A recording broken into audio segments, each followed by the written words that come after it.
Subhanallah walhamdulillah wa la ilaha illallah wallahu akbar wa la hawla wa la quwwata illa billahil aliyyil azim wa sallallahu ala sayyidina Muhammad wa ala ali sayyidina Muhammad amma ba'du. Pagi hari ini kita lanjutkan kembali murojaah kitab hadis Sahihul Bukhari. Pada kitab Da'awat, kumpulan bab hadis tentang doa-doa. Kita masih di bab bacaan atau zikir atau doa ketika bangun di malam hari.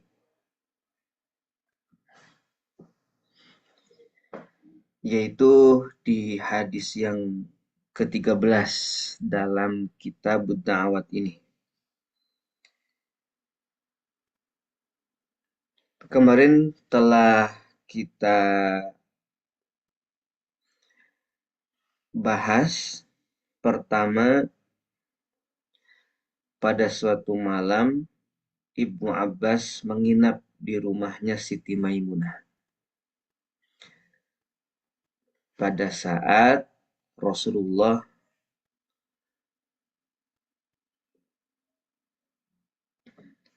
sedang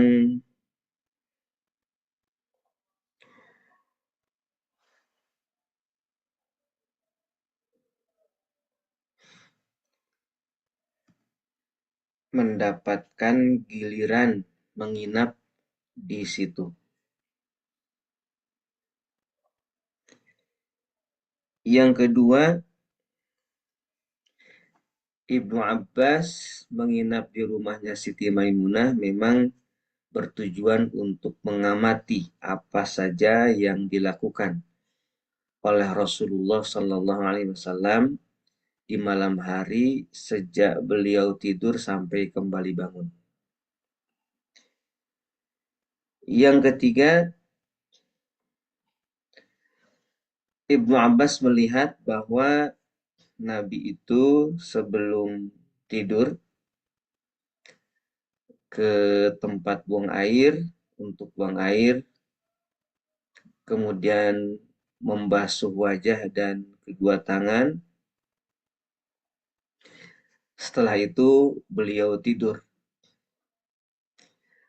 Setelah beliau tidur, beliau bangun. Nah, ketika bangun, beliau langsung menghampiri qirbah, kantong air. Beliau melepaskan ikatan penutupnya, kemudian beliau wudhu sederhana, tidak lama wudhunya, sebentar. Padahal biasanya beliau wudhu itu lama dan sempurna. Setelah beliau wudhu, beliau sholat. Nah, ketika beliau sholat, Ibnu Abbas bangun. Dia mengendap-endap berjalan, tidak mengeluarkan suara, berjalan dengan langkah panjang. Tujuannya, kita lanjut. Tujuan Ibnu Abbas melangkah panjang, yakni mengendap-endap agar tidak mengeluarkan suara dari langkah kakinya. Karahiyata ayyara, kata Ibnu Abbas, karena aku takut beliau melihat.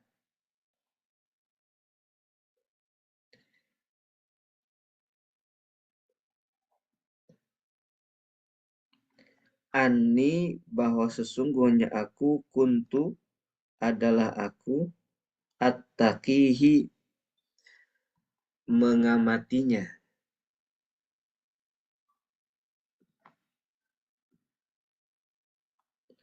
At-taqihi. At-taq itu mengamat-ngamati apa? Mengintai.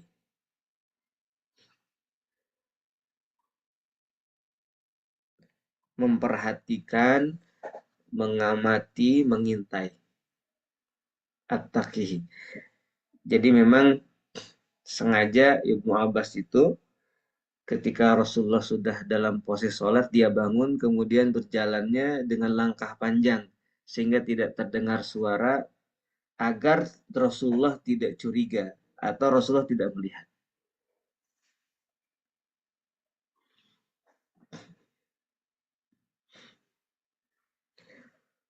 Fatawaddatu, lalu aku wudhu.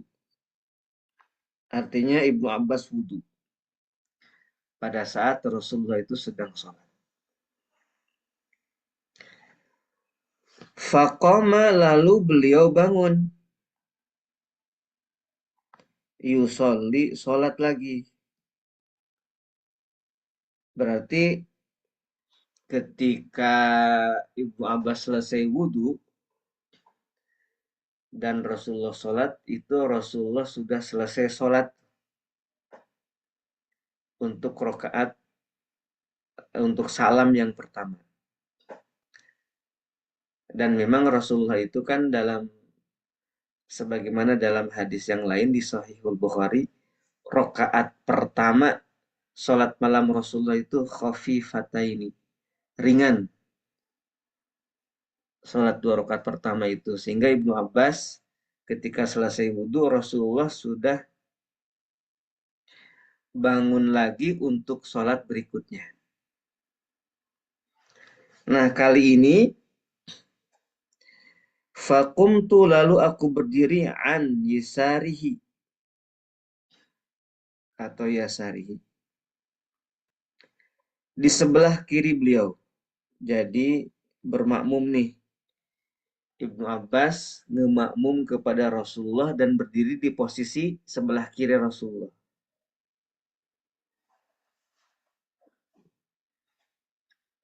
Fa'akhadha, lalu beliau mengambil biuzuni, dengan telingaku. Fa'ada roni, lalu beliau memutarkan aku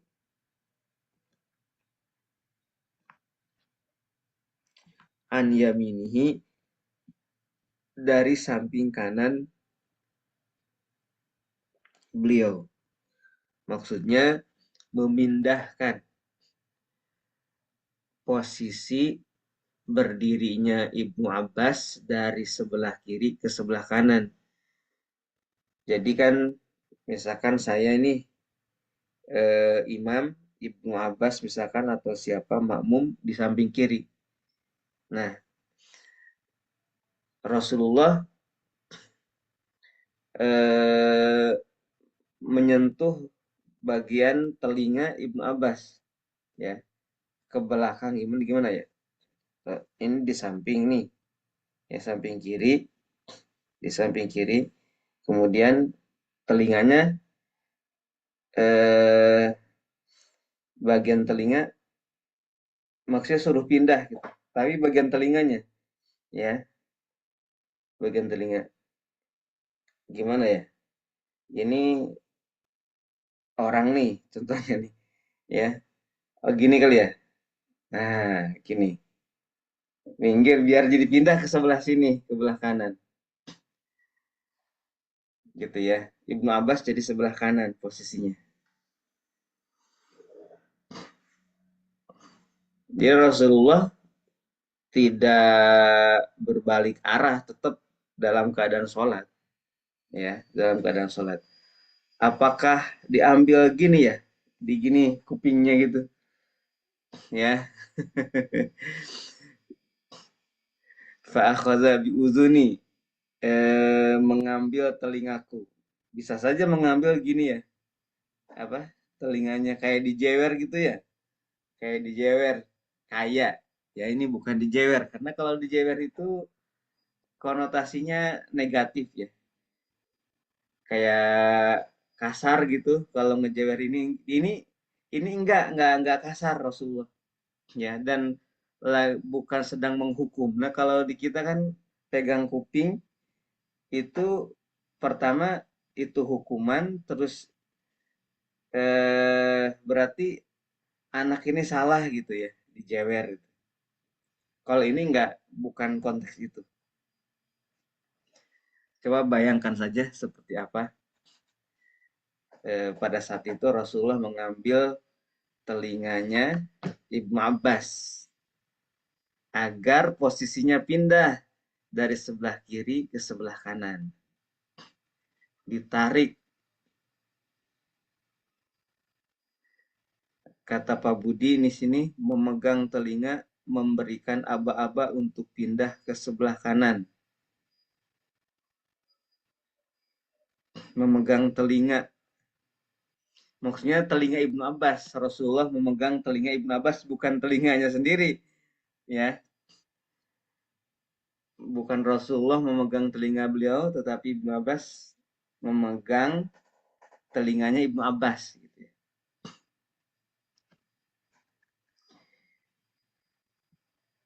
Berarti begitu ya ternyata cara memindahkan, misalkan ada makmum di sebelah kiri, pas kupingnya ya. Tapi karena emang Ibnu Abbas ini kan masih kecil ya, dan Rasulullah badannya tinggi, berarti nggak begini ke bawah beliau ke ya tangan itu. Mungkin tingginya Ibnu Abbas itu tidak setinggi Rasulullah tubuhnya. Fatata amat. Fatata amat lalu sempurna, genap gitu ya.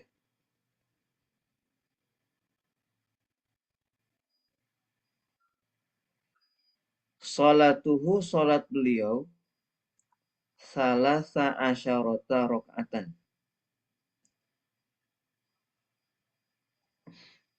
13 rokaat ya. Rasulullah sholatnya 13 rokaat, dihitung ini oleh Ibnu Abbas. Dan Ibnu Abbas posisinya saat itu bermakmum dengan pas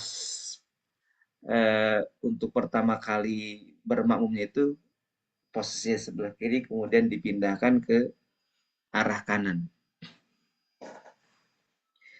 Setelah selesai 13 rokaat, summa taja'a, kemudian beliau berbaring.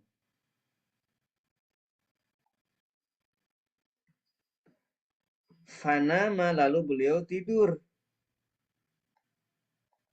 Hatta nafakho, sehingga beliau meniup.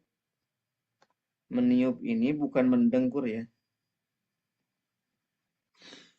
Karena Rasulullah itu sebagaimana dalam kitab Syama'il, beliau itu kalau tidur tidak mendengkur, berarti terus meniup ini apa gitu ya. Meniup itu mungkin, bukan mungkin, saya baca dari Ibnu Hajar Al-Haytami. Jadi Rasul itu nyenyak gitu tidurnya itu. Kemudian sampai terdengar hembusan nafas dari mulut beliau. Gimana ya? Bukan dari hidung, dari mulut. Gimana ya?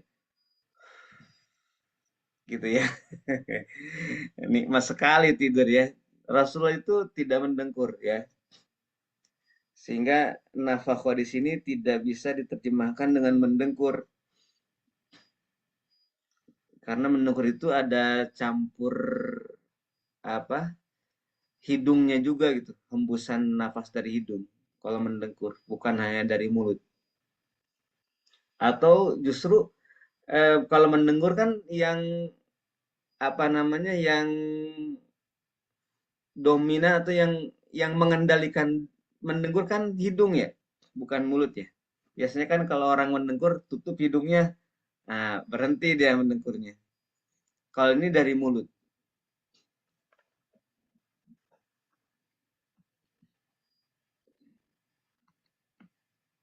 Wakana, dan Rasulullah itu izana ma apabila beliau tidur, nafakho, suka meniup. Nah begitu ya, suka meniup tuh Rasulullah kalau tidur. Ini bahasanya apa coba bahasa Indonesianya? Nggak mungkin kan meniup. Maksudnya menghembuskan nafas panjang kayak gitu ya. menghembuskan nafas panjang gitu. Tapi ada terdengar suara embusannya gitu. Terdengar suara hembusannya.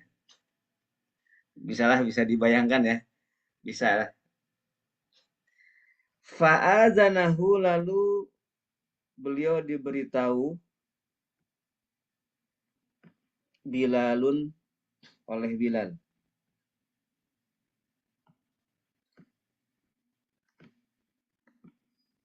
Beliau diberitahu oleh Bilal.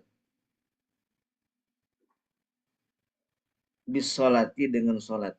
Maksudnya Bilal datang ke rumahnya Rasulullah yang di situ ada Ibnu Abbas, itu rumahnya Siti Maimunah, untuk memberitahu kepada Rasulullah bahwa sudah komat gitu, sudah mau komat gitu ya. Sudah mau komat. Rasulullah masih di rumah. Setelah diberitahu oleh Bilal, fasalla, beliau sholat. Sholat subuh, walam yatawaddo, dan beliau tidak wudhu. Nah, ya, tidur berbaring. Rasul kan tidur tadi sampai meniup tadi itu ya. Berarti tidur betulan. Kemudian Bilal datang memberitahu bahwa sudah saatnya waktu sholat, jamaah sudah kumpul gitu ya. Dan Rasulullah setelah itu keluar rumah, terus sholat, nggak wudhu dulu. Loh, kok tidur nggak wudhu ini gitu ya. Tidur sampai meniup gitu, berarti kan tidurnya lelap gitu. Nah, ini kekhususan Rasulullah SAW. Jadi Rasul itu tidur itu nggak batal wudhu, khusus Rasulullah, karena Rasulullah itu walaupun nyenyak tidur badannya, hatinya tidak pernah tidur. Rasulullah itu hatinya selalu ingat. Maka Rasulullah itu kalau tidur, walaupun tidurnya berbaring, itu tidak batal wudhu. Rasulullah.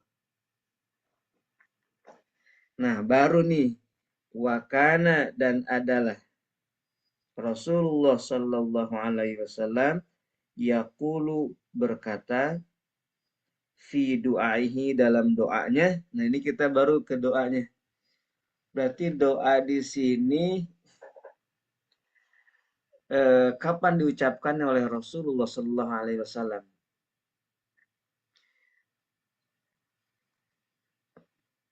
Kira-kira kapan diucapkannya? Nggak mungkin kan pas setelah selesai sholat gitu, subuh, nggak mungkin. Berarti ini sebelumnya. Wakana yakulu fi du'aihi, beliau berkata dalam doanya, ini cukup panjang tapi mungkin ini sudah tahu ya, sudah hafal nih doanya.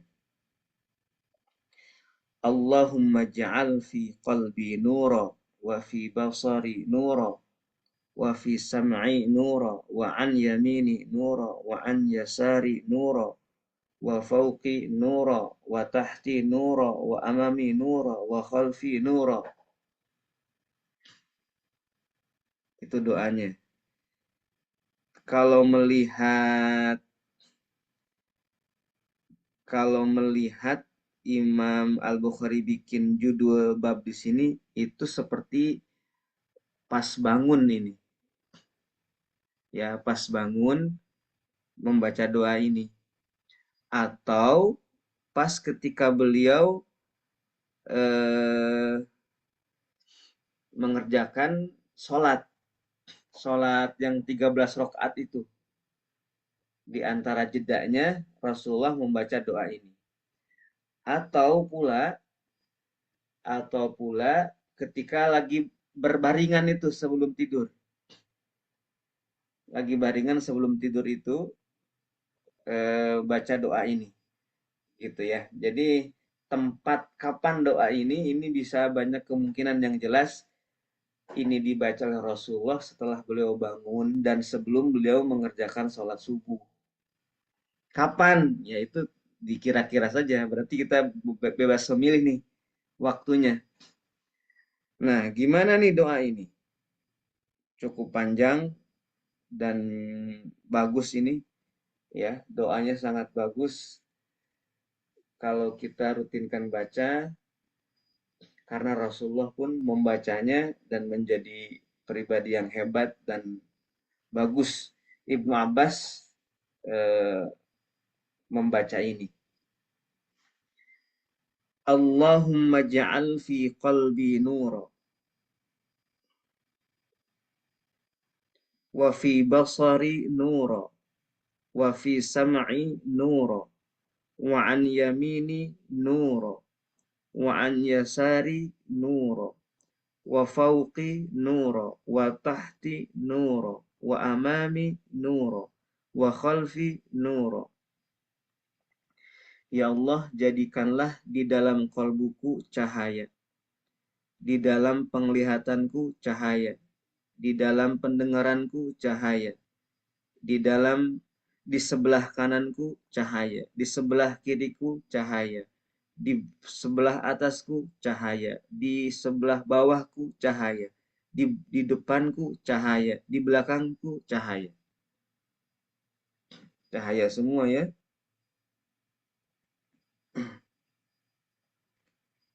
Waj'alli nuro, dan jadikan untukku cahaya. Coba tuh di mana? Kolbu ya pertama nih.